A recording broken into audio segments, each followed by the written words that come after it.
Good afternoon, everybody. I make it 1:30 by the clock on my laptop, so it's my pleasure to welcome you all to the February briefing. As ever, we've got a lot to get through, and just the normal house rules as ever before we start. Please can everybody mute themselves because we're in a Microsoft Teams meeting, so be really helpful if you can do that. You will have an opportunity, obviously, as ever, to ask us questions as is set out there, post comments in the chat. So please do feel free to comment on anything you see here today. Also, raise topics for future debate as well. It'd be really good to hear from you so that we make these briefings as informative as possible. So thank you very much. We'll go to the next slide, please.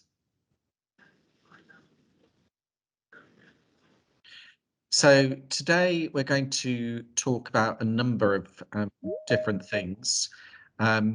So firstly, I know that it can still, I know that the rest of the world may, and indeed perhaps does feel like we're heading back to a post-COVID world. But there's still quite a lot of activity around COVID in our hospitals. So as ever, we're going to give you an update on where we are on that. Next, we're going to talk about something that I think is now particularly post-COVID rapidly coming to the top of the government's to-do list, which is discharge, and how do we make sure that patients don't stay in our hospitals any longer than they need to. And Faye and Palmer, our two chief operating officers, are going to talk through that, and delight to welcome Palmer to his first group briefing. Then a topic I know that a lot has been said about, but one that we felt it was important to share with you where we were on is mandatory vaccinations now. We've settled in the position post the change of direction the government articulated. An opportunity for you to ask questions and comment on that. Then starting to look forward, we need to start thinking about a life and a set of services that are post the pandemic. So this is an opportunity for us to talk a little bit about some of the work that we're going to be doing around that, and indeed some of the good things that we've already managed to do, and some exciting developments that are going to be coming to both hospitals in the very near future as part of the Northamptonshire strategy that we've got. Lots going on also too around the digital investment, which Andy will talk us through, and then as ever a chance for you to comment on anything that you've heard. And joined by lots and lots of people today who are going to present, so won't go through all of their names right now, but they will introduce themselves as they go. So that's our agenda for today, and I'll now go to the next slide, please. So just again, we all of us who are speaking today want to say thank you for all that you're doing. We know that the NHS has and continues to go through so much in the service of its patients. Some of the issues that we know are challenging us at the moment are in the agenda for us to talk about today. But yet again, I'm often, along with some of my colleagues here, get to see the gratitude of all of our patients, all of our communities for the work that we do. So it's just a chance again to say thank you for all your service to keep the people of Northamptonshire safe and well. I do assure you it is hugely appreciated, not just by us, but by the many people who we come into contact with on your behalf. Never forget that. So I'm going to hand over now as we go into the first of our kind of series of updates, to just hear some comments on the hospital figures and where we are, because as I said, although the rest of the world may feel like it's coming past COVID, there's still quite a lot going on for us. So thanks very much. Thanks, Simon, and good afternoon, everybody. I'm Debbie. I'm the Hospital Chief Exec at Kettering. I'm just going to give you a very brief update on COVID.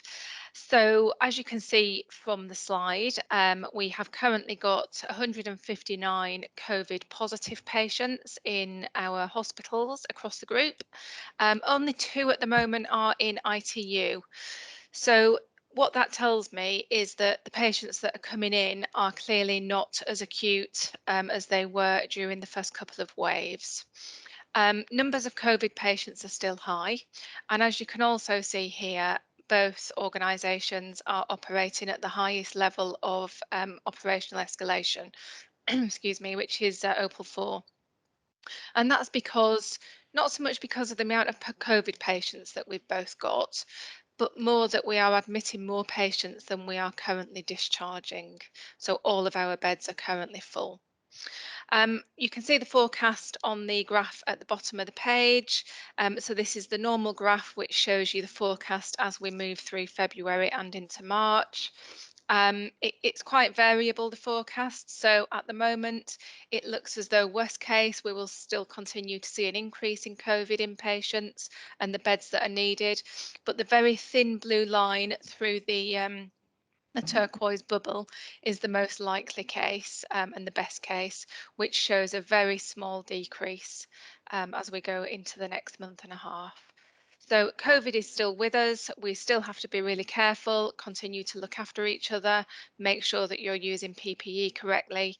But discharge, as Simon said, is going to be the big focus over the next several months.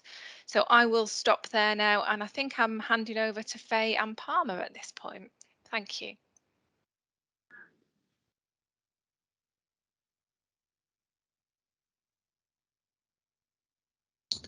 Faye, I think you're on mute still.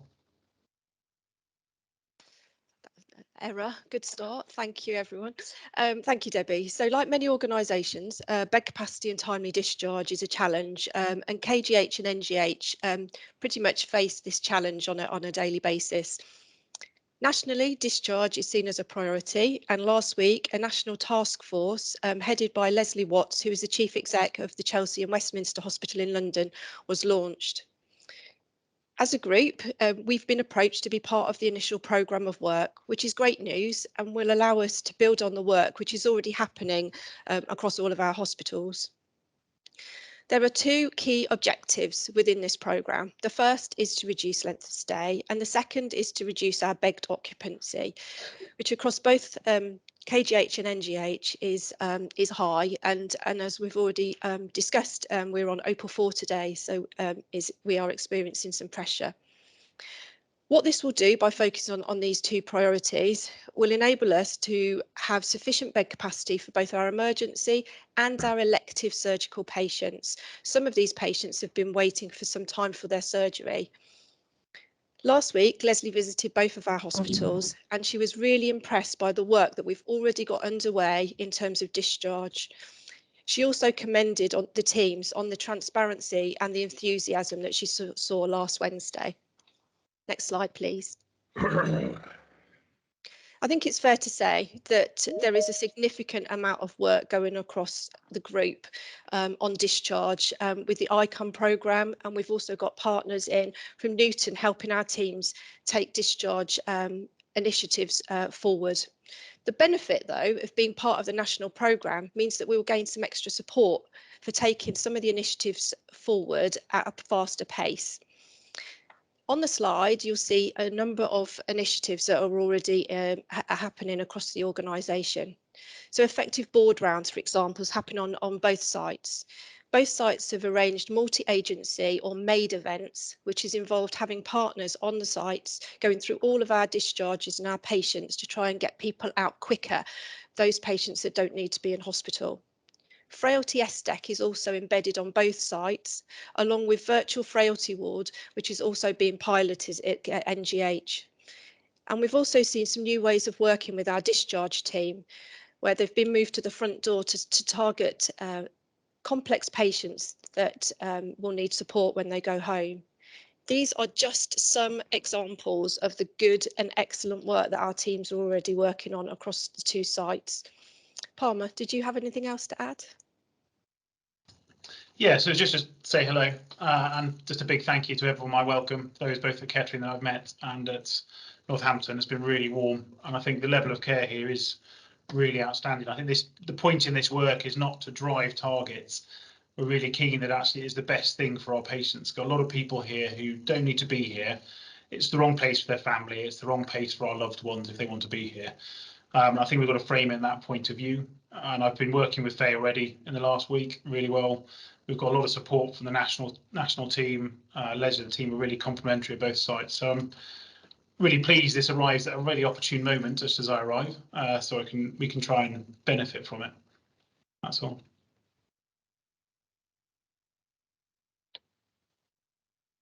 I think next slide. Mark, thank you. Thank you. Thank you, Faye. Thank you, Palmer. That's really kind of you. So again, good afternoon, everybody. So I'm here this afternoon to talk around mandatory vaccinations, or vaccination as a condition of deployment, as it was and has previously been known. So as Simon alluded to right at the top of our agenda setting here today, there was a position where vaccination in relation to COVID-19 was going to be a condition of deployment within the NHS. And last Monday, the Secretary of State for Health, on Monday evening, in fact, announced that he would be pausing that introduction of that legislation and going out to a parliamentary process of consultation on it. And therefore, we were informed across both hospitals, and indeed the whole NHS was informed to stop having any further formal conversations with colleagues in relation to vaccination as a condition of deployment, which we rightly did immediately upon hearing that. We still need to understand exactly what's happening with this change. As I said, this is going to a consultation through the parliamentary process, and that's why we're uncertain of a number of situations. So as it stands, that legislation will come into force on the 1st of April. So we anticipate the consultation will be very, very quick. But what we don't know is what the situation stands with regards to new starters joining us, any new colleagues joining the NHS, what the situation will be for those colleagues, and whether or not vaccination will be a condition upon them joining the hospitals. As soon as we have more information on that, we will share it. We literally have the information that probably everybody else in the public domain has, if I'm being totally honest. The information with regards to the statement to be made to the House last Monday was the first that we'd heard of the situation, and in the news on the Sunday night into Monday morning. So we don't have any further information upon that at the moment, but as soon as we do, we will announce that further and obviously share that. One thing that I wanted to acknowledge here is just how emotive this topic is and how difficult it is, and I wanted to thank everybody for their engagement over this last 4 or 5 weeks on this particular topic. I know it's been very difficult, and there's been a number of conversations. People have been able to make lots of personal choices based on a set of circumstances that have now been changed as of last Monday. I apologise for that in terms of the conversations that we had to have, but we were implementing legislation, and we will continue to, depending on what comes out of the consultation process. I know it's been actively engaged and emotive in the organisations. We had over 800 people join us on calls over the last couple of weeks in January, and I just want to say a massive thank you to all of those who joined me on those calls, in terms of those asking questions and those answering the questions, some of which were really tricky and really sensitive, as we totally understand. So as I say, as soon as we know more information about this, we understand the parliamentary consultation process will start this week, given the timescales to the 1st of April. And as soon as we know more information, we will be back out and communicating that as widely as possible. Thank you very much. And I'm now handing over to Rabia. Thank you, Mark. Happy Monday, everybody. For those who may not know me, I'm Rabia, Medical Director at Kettering General Hospital. And today I'm speaking on behalf of myself, Matt, Medical Director at Northampton General Hospital, who is on a very well-deserved time off, and Polly, who is busy in another meeting.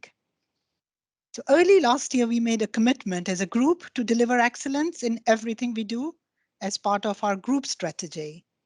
And today I'm thrilled to talk to you about our clinical strategy, which is the lifeline of that commitment we made.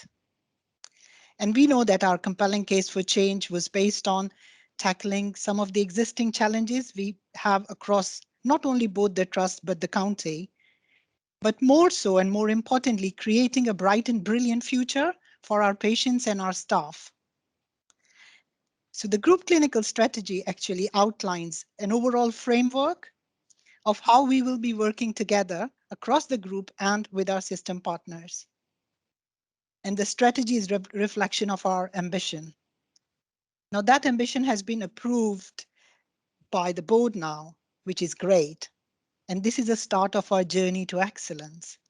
Many of you, clinical and non-clinical colleagues, have been involved in development of our group ambition to date.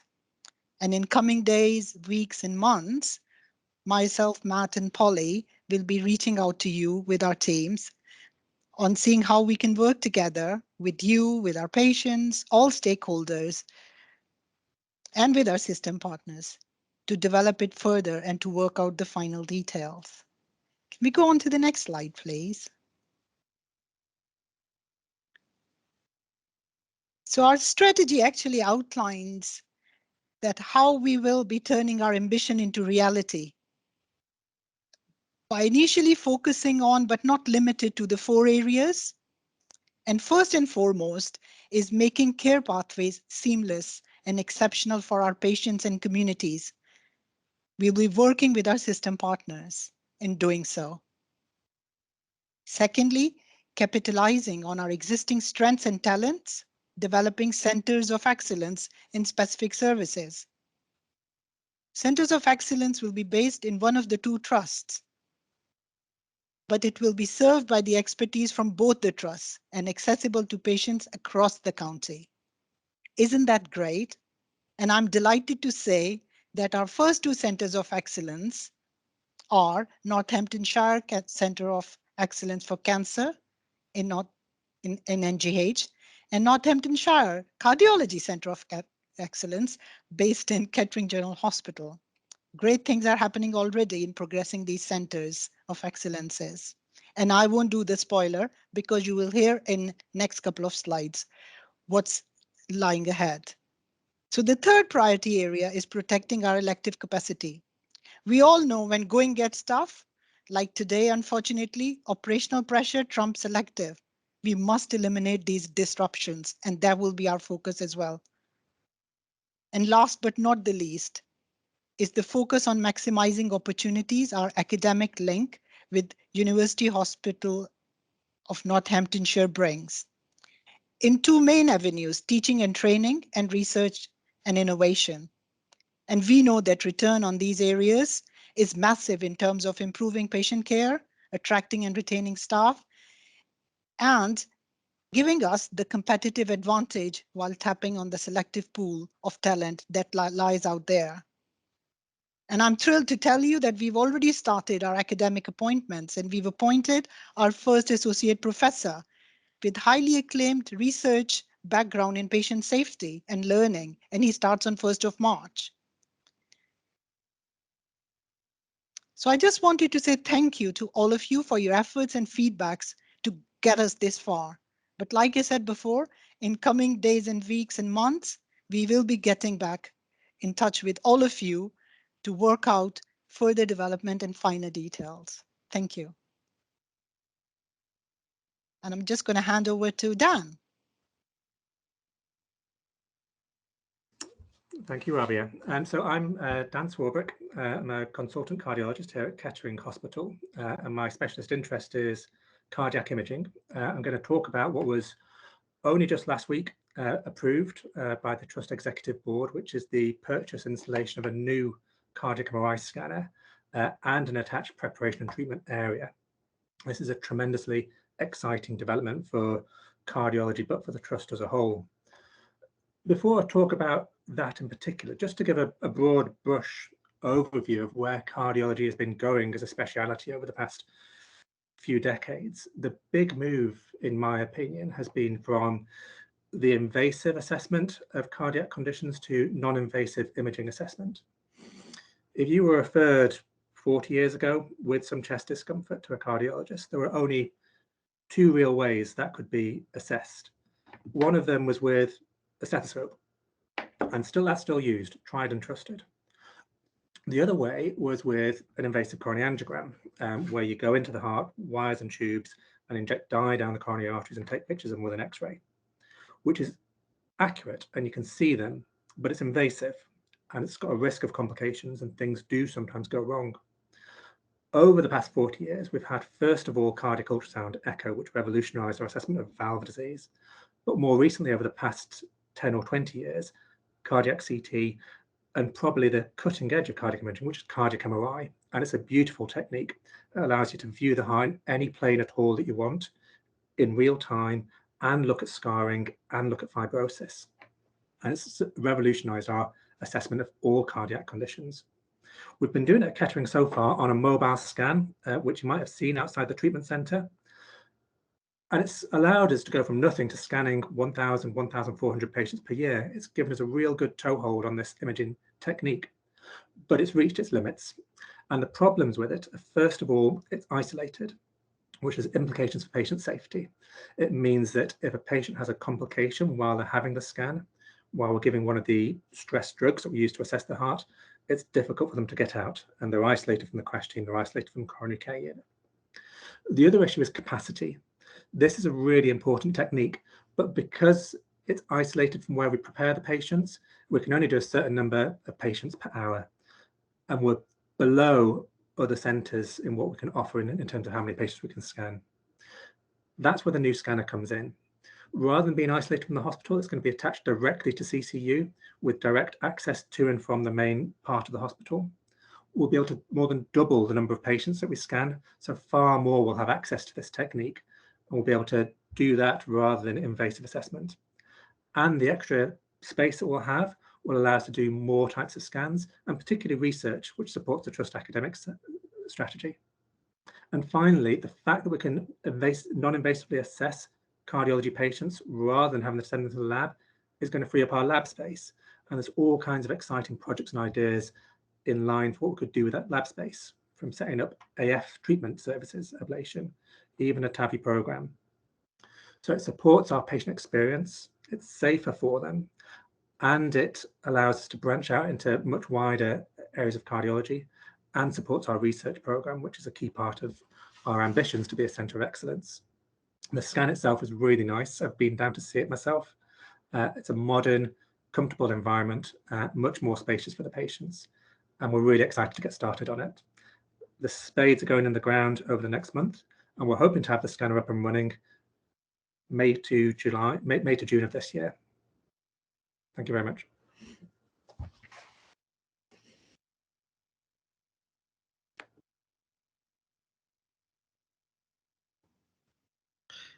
Shall we move on to the next slide, please?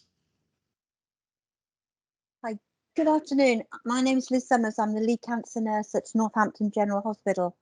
It gives me absolute great pleasure on behalf of Mr. Namadi to present this exciting new development of robotic assisted surgery for the county. This is the first step we said we would take as part of our clinical strategy for developing a cancer centre of excellence at Northampton General Hospital. Over 60 NHS trusts in the country deliver RAS. Currently, our patients have to travel to UHL for this intervention, which in itself brings its own challenges, including longer wait times due to gaps in demand and capacity, discontinuation of care in some instances, which leads to poor patient experience. The introduction of RAS will have huge benefits, most importantly for our cancer patients by improving their experience of care. It will improve their clinical outcomes, and we will be able to provide timely treatment and closer to home. There are also benefits for our staff. There will be training and development opportunities. We will be able to attract and recruit high calibre of staff. This will also improve our academic and research profile, which is also important. For the group, it will help us deliver a cancer centre of excellence at Northampton. Mr. Namadi would like me to take a moment to thank Heidi and the wider executive team for lobbying with external partners to secure funding. Matt Metcalf, our medical director, for leading discussions with our clinical partners, and the surgical division led by Lorraine Warden, who continues to work tirelessly to operationalise this service in a safe manner before the end of March. And lastly, because he's not here, I'm allowed to say it, we must not forget Mr. Namadi, who has driven the introduction of RAS with dedication, commitment, and a passion for improving the care of all those living with cancer. Thank you.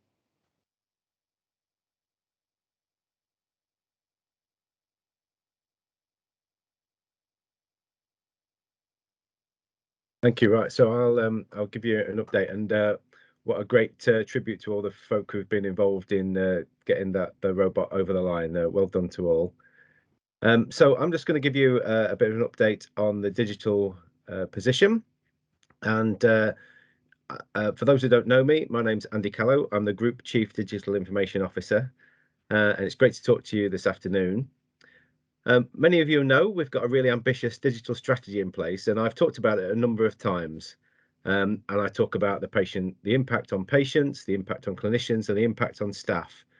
And firstly, today I want to talk about the impact on staff. In the digital strategy, when I talk about what the impact on staff, I talk about three things. I talk about universal connectivity, great kit, and amazing support and training. Well, what does that mean? Well, it means that you have the devices that you can use that work at the speed you need, that you can connect to the systems that you use from anywhere, and you're fully trained to use it. So I'm delighted to be able to tell you today that we've recently placed an order for £3.5 million worth of new equipment across the group. One of the frustrations I hear is how long it takes a PC to boot up, or about there not being enough computers on wards to go around.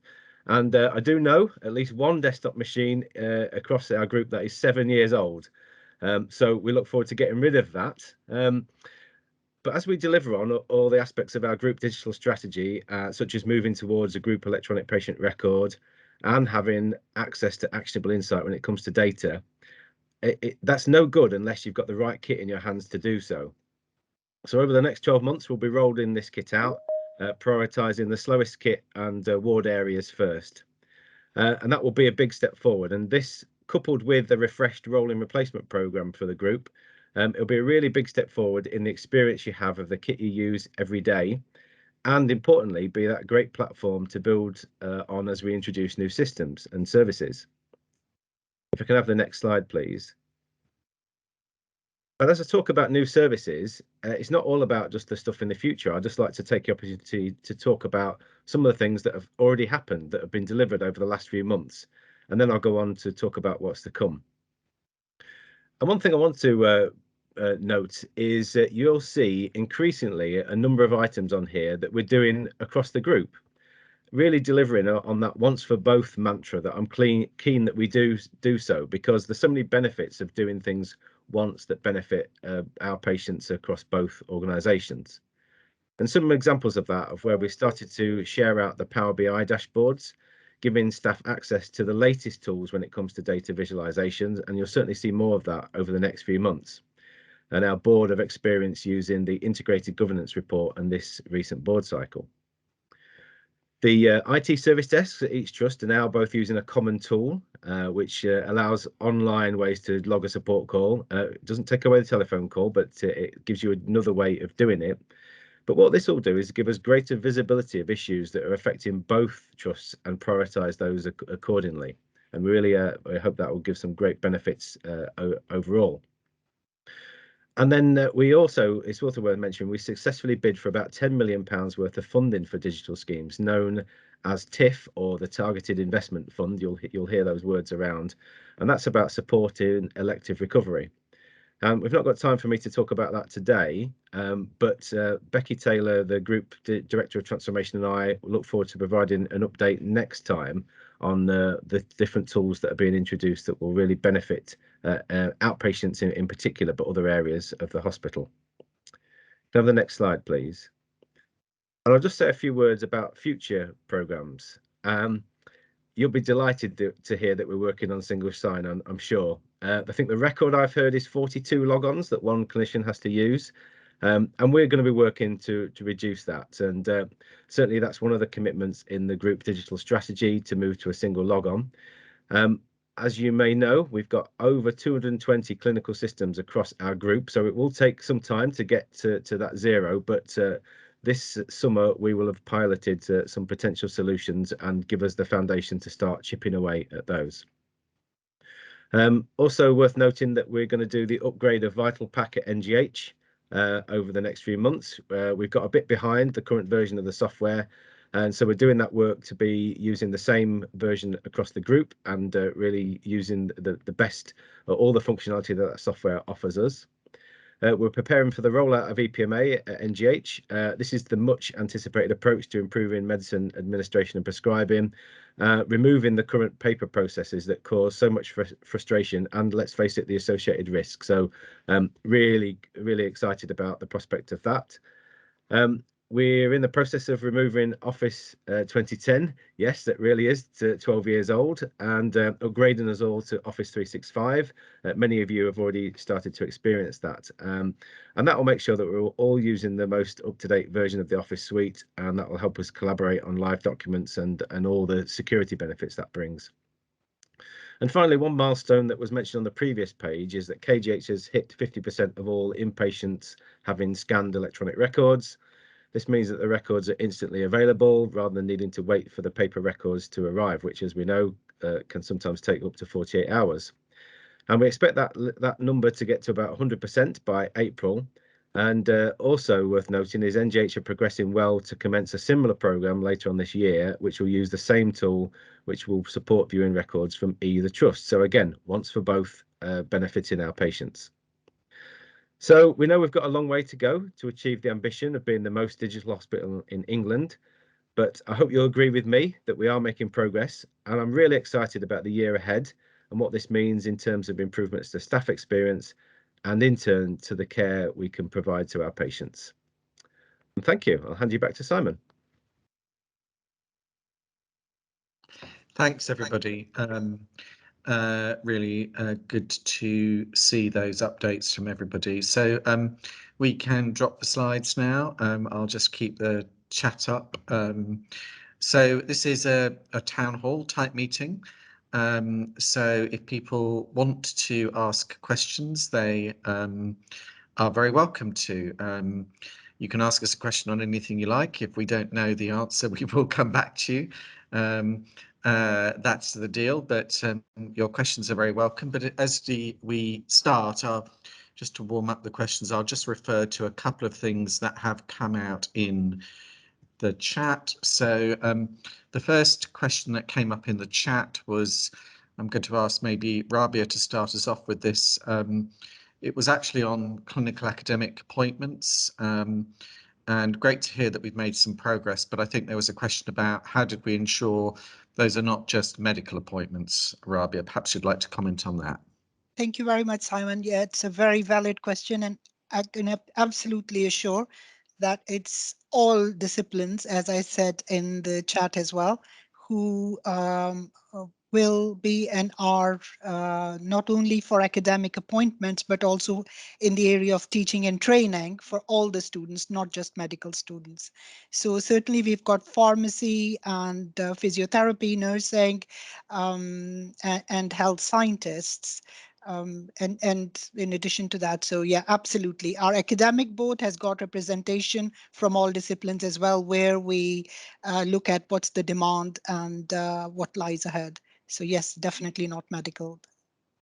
And it goes back, Rabia, doesn't it, to your point about the strategy, because in part we will be shaped in terms of how that develops by the interests and desires of departments and teams. I noticed Sian's just asked a question, will there be academic nursing posts as well? And I think the answer to that is an unambiguous yes, completely. But in many respects, one of the processes of now coming back out to the clinical strategy conversation, isn't it, Rabia, is to actually look for those people who are interested in taking on some of that work and developing it. So your ideas are really welcome, aren't they, Rabia? Absolutely, Simon. What I wanted to add is currently what we're doing is with Kay's enthusiasm and help is we are actually mapping out what honorary academic titles we have in all the disciplines. And I must admit that I was amazed to see that how many already academic links we have got in all sorts of clinical functions. So definitely that will tell us where the appetite is and where the need and demand is. And then we'll be building on that with the help of all of you. So if there are offers that you would like to make, please let us know, because it's always good to go with the energy of those who want to get some stuff done. A couple of questions for you, Andy, if I may next. IT visits regarding Office 365 support, and then a really tech question. I'm impressed, Sian, about when can we start uploading patient episodes directly into MediViewer? Over to you, Andy. So yeah, one of those is easier to answer than the other. So yes, absolutely, we can have some visits to boards to talk about Office 365. There's also some really excellent training material available online through the digital training team. So happy to follow that up with you and help you get there, because I think if we all use these tools really effectively, it's absolutely brilliant. We don't need to. We could move away from version control hell of trying to pass a document around on email. So happy to follow that up. Regarding the uploading patient episodes directly onto MediViewer, I'll have to come back to you on that. I think the focus at the minute is to get all the scanned historical records in place, and then we'll start to work around chipping away at the other elements of it. In fact, I just had an update about it to say that we will, in the next upgrade, there will be some direct upload functionality coming and later on in the year or into next year. So we'll focus on getting the scanned paper records out of the way. I, for one, are really looking forward to going to Robinson Way and looking at all those empty shelves. I think it would be fantastic to see that. It will indeed, and it's also a part. It's also really part of making sure that not only do we become digital, but as we all should remember, the vast majority of what happens to patients in their use of the NHS happens outside hospital. And so this is all going to help us, isn't it, Andy, in terms of knowing where a patient's been, as well as knowing what's going on with them when they're in our hospital. So a question now, I think, about can we acquire any unused medical equipment? Does anybody want to offer an answer to that one? I don't know that we know the answer, but Stuart, medical equipment, you're offering to answer that one, are you? From yes. unused Nightingale hospitals. So we've been on this for the last 12 months, actually. So we've got some beds out of the wards. We've got some battery backup systems from there as well, which have been installed over at Northampton. But it's been quite difficult to find equipment that's standard with ours. So in short, yes, we are constantly getting lists and chasing them. But sometimes it's harder to get hold of what they say is available and what is actually available. So in short, yes, we're definitely trying to get the most out of anything that's offered. Great, thank you. Lots of money was spent on it, and I entirely understand the question. Kaz, you put up your hand. Welcome to the conversation. Others are welcome to too, but what would you like to say? Hello, wherever you are. The same has been done from Nightingale hospitals, and other hospitals post COVID have offered us X-ray equipment, and as Stuart has said, some of it has not been compatible, some of it has not fitted into the schemes, but we gratefully have taken what we have been offered that we can accommodate. Thanks very much, Kaz. Really appreciate you sharing that with us. Anybody like to ask a question and join the conversation? You are very welcome. If you would, I will just have a pause while people want to put their hands up, and I will come to you. While we do that, just another question on COVID for whoever would want to pick this up. We know that increasing numbers of patients, as the question was, how many patients are now being admitted because of COVID as opposed to being picked up on their journey through their inpatient stay. I know that number is gradually shifting across the country, so but anybody would like to pick that one up in terms of just how we're doing on that at the moment? And Heidi's going to come in, I think. So I don't know, Debbie may or Rabia, others, Faye, Palmer may know a more up-to-date picture, but the last time I asked, the percentage of incidental, well, the proportion was about 2/3, i.e. they came in for something else and then got picked up through routine testing. I haven't asked more recently, but I know it's quite a high proportion nationally are getting picked up routinely, and they didn't come in with symptoms, but through routine testing got picked up. So I don't know, Rabia, Faye or Fiona, if anybody else has got a different picture, but that's certainly where it was the last time I asked, Simon. Thank you very much. Anybody else want to add to that? It is something that's growing across the NHS nationally. We know that increasingly, as Heidi just said, COVID is being picked up incidental to the hospital admission as opposed to being the primary cause of it. And thanks, Debbie, for sharing. We've got some beds from the Nightingale Hospital on the stroke ward, and they are amazing. Very grateful. It's good to hear that we are starting to recycle some of that equipment that was set up for the first 2 waves of COVID. Okay. Can I just check if anybody would like to ask us a question live? I know it's can feel a bit odd when there are 260 people, but you know, it's also great if people want to ask questions of us directly. If you do, please let us know. I will gradually start then, if nobody wants to, just to say thank you very much to everybody who has contributed today. I'll just check the messages one more time. Are we considering changes to visiting restrictions? Really good question, Wayne. I think Fiona's there, so I'm going to ask her to talk about it, ensuring LFT by all visitors. Fiona, are you there, and do you want to add anything to that? I'm hoping you are. Good afternoon. Yes, good afternoon, Simon, and good afternoon, everybody. Fiona Barnes here, and thank you for the question. This question has been asked about visiting a number of times, in particular last week, as we're starting to see other organisations consider the topic of visiting. As you'll be aware, across both organisations, we've currently suspended our visiting, although as we start to see an improving picture across our organisations, we do need to consider how both organisations will reintroduce visiting.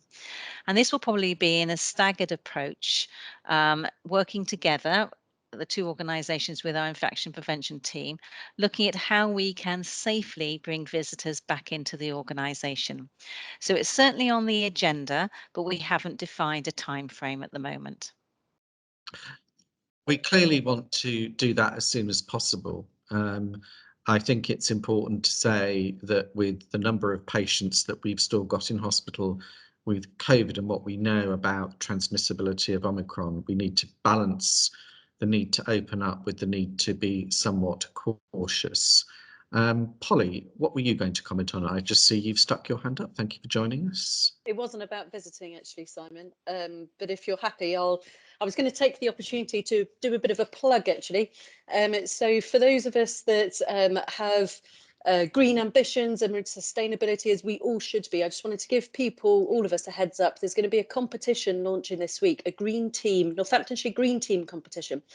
So it's supported by the Centre for Sustainable Healthcare. So there is funding attached to it, and it is for any one of us, any member of our organisations, to come forward as a team with an idea, a project concept, and you'll be supported to develop that and implement that, and you'll get mentoring support. So all the details will come out, but please, if anybody is interested, keep your eye out for that. It will be coming out in newsletters shortly.